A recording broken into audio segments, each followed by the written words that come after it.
Laurent Koudou Gbagbo reconduit à la tête du PPACI. Voici notre analyse. La vie finit toujours par vous montrer vos ennemis. Et la vie est en train de montrer les ennemis des Ivoiriens. Aujourd'hui, les Ivoiriens ne peuvent plus se tromper. Ils ont deux grands ennemis. Le premier ennemi des Ivoiriens, c'est Alassane Dramane Ouattara, un Burkinabé venu directement du Burkina Faso et qui a déposé ses bagages en 1990 en Côte d'Ivoire. C'est en 1990 que les Ivoiriens ont découvert Alassane Dramane Ouattara. De 1960 à l'indépendance de la Côte d'Ivoire jusqu'en 1989, personne ne connaissait Alassane Dramane Ouattara. Ceux qui connaissaient Alassane Dramane Ouattara savaient qu'il était voltaïque, qui occupait des fonctions au FMI, à la Banque centrale, comme Burkinabé, comme voltaïque. Et nous avons posté sur notre page le parcours d'Alassane Dramane Ouattara. Et donc, Ouattara, c'est en 1990 que Ouattara dépose ses bagages en Côte d'Ivoire, et le jour que Ouattara a déposé ses bagages en Côte d'Ivoire, c'est le jour que le malheur est entré en Côte d'Ivoire. De 1968 à 1973, c'est là qu'Alassane Dramane Ouattara est rentré, fait carrière au FMI en tant que voltaïque. De 1973 à 1984, Alassane Dramane Ouattara intègre la Banque centrale des États de l'Afrique de l'Ouest, qui est la BCAO. Et là-bas, il est vice-gouverneur en tant que voltaïque. De 1984 à 1987, Dramane Ouattara devient le directeur départemental du FMI, section Afrique, en tant que voltaïque.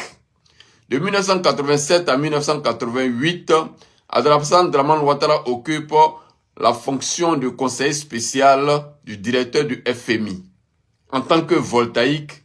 Et de 1988 à 1990, Alassane Dramane Ouattara devient le gouverneur de la BCAO en tant que voltaïque.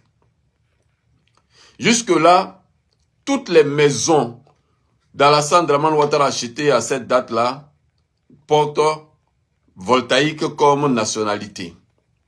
Alassane Dramane Ouattara a bénéficié d'une bourse du Burkina Faso pour aller aux États-Unis en tant que voltaïque. Alassane Dramane Ouattara s'est marié avec Barbara Davis, sa première femme jamaïcaine, en tant que voltaïque. Et Alassane Dramane Ouattara donc est connu en tant que voltaïque dans les institutions financières. C'est en avril 1990 qu'Alassane Dramane Ouattara arrive en Côte d'Ivoire et est nommé président du comité interministériel sur la relance économique par Houphouët-Boigny. C'est Ouattara qui, n'est-ce pas, est nommé par Houphouët-Boigny. Et tout le monde sait, jusqu'à aujourd'hui, ce que Ouattara fout en Côte d'Ivoire. Le désordre en Côte d'Ivoire, c'est Alassane Dramane Ouattara. Les manipulations, les fraudes des élections, c'est Alassane Dramane Ouattara. Et donc, personne ne peut venir nous dire que l'ennemi de la Côte d'Ivoire n'est pas Alassane Dramane Ouattara. Donc, le premier ennemi des Ivoiriens, c'est celui qui foule aux pieds la constitution ivoirienne, qui amène le désordre en Côte d'Ivoire. Le deuxième ennemi de la Côte d'Ivoire vient d'être connu. C'est Laurent Koudou Gbagbo.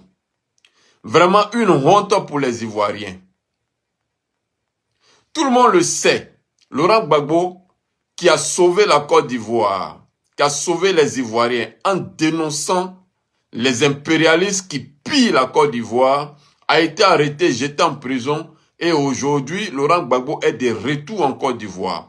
Malheureusement, le Laurent Gbagbo qui devrait encore se dresser comme un lion pour chasser les impérialistes est au service des impérialistes. Et nous avons les preuves. Acquitté par les impérialistes, jugé à la CPI, libéré, Laurent Gbagbo arrive. Au lieu de se mettre au service des Ivoiriens, Laurent Gbagbo se met au service de ceux qui l'ont arrêté. Laurent Gbagbo se met à servir les impérialistes. Et les preuves sont légion.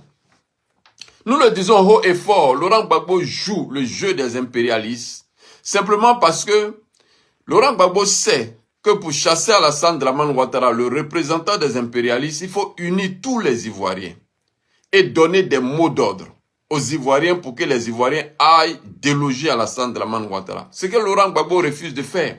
Or, refuser d'unir les Ivoiriens, refuser de donner des mots d'ordre, c'est faire le jeu des impérialistes. C'est permettre à Alassane Dramane Ouattara de rester encore au pouvoir en Côte d'Ivoire et piller la Côte d'Ivoire. Alors que Laurent Gbagbo sait en âme et conscience que pour déloger Alassane Dramane Ouattara, le représentant des impérialistes, il faut unir les Ivoiriens. C'est simple. Ce qu'il refuse de faire. Et donc nous disons haut et fort, refuser d'unir les Ivoiriens, refuser de donner des mots d'ordre, c'est travailler pour les impérialistes. Et Laurent Gbagbo lui-même sait ça. Malheureusement, ce que Laurent Gbagbo sait aussi, c'est que il ne peut pas unir les Ivoiriens. Il ne peut pas donner de mots d'ordre.